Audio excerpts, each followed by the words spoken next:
Anywhere in today's news, tabloids, and internet, you see headings such as new cheating scandals or robbery leaving several dead.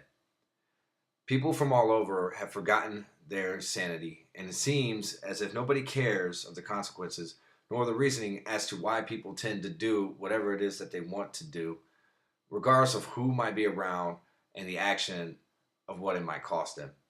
My name is Roberto Rodriguez, and I would like to tell everybody that the term think before you do is still around and it should affect all. By remembering there is such a term and the meaning behind humanity, we can improve our skills of learning from others, improve our understandings, and succeed in dignity towards each other. My purpose is to persuade the audience to change the way they think before they do. Humanity still exists, and by exercising one's basic instincts as humans, we can achieve more through ourselves and others. Firstly, I would like to express why learning from different crowds can help identify your understanding as well as the reasoning. Misconception can lead to an ultimate downfall, and by taking the time to learn, you can help the situation. There's a man by the name of Scott H. Young, and his titlement on his webpage is called The Critical Seven Rules to Understanding People. And there he expresses that everyone will believe anything that a friend or a family member might say about someone or something. But if you venture out and see for yourself, you will know the truth behind the matter. By taking the time to learn from the source, you will leave out all false accusations about that person, place, or thing. Everyone has feelings, and by remembering that you will not only accept your own, but others as well. Feelings are an emotion in itself. Whether frowned upon or not, people need to start taking in consideration that not everyone expresses feelings the same way as you or others might do. A woman by the name of Arlene F. Harder, her title called What Motivates People to Change.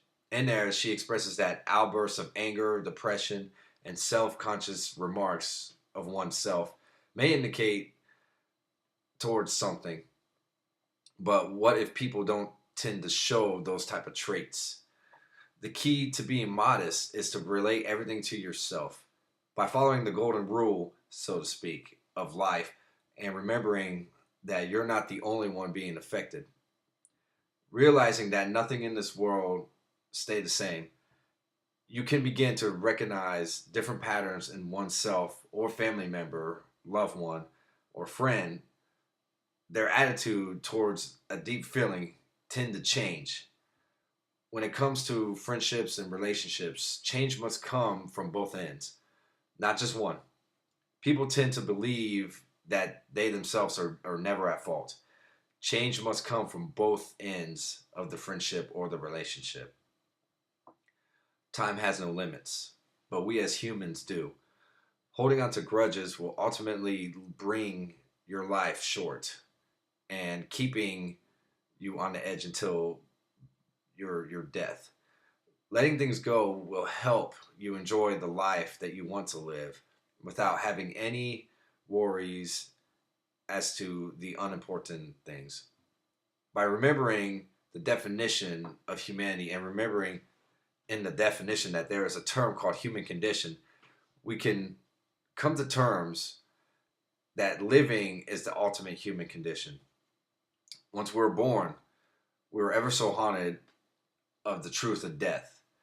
By clearing our conscience and remembering that everyone has a life, we can begin to see that people of all other places and things have a reason to be here.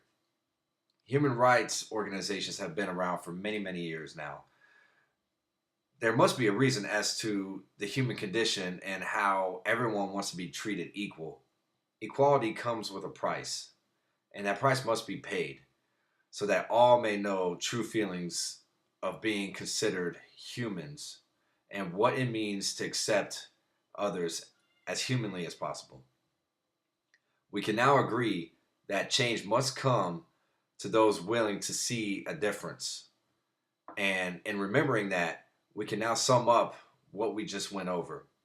I explained that my beliefs and reasoning as to why change is important and why it could be done by following simple life qualities with yourself and between each other. Please realize that these are my views and how I feel would be necessary if some thought was to be given and we would react in not such harsh ways, especially nowadays. I hope you enjoyed this speech, and I hope you take something from this and you be considerate towards others from here on out. I thank you and have a nice day.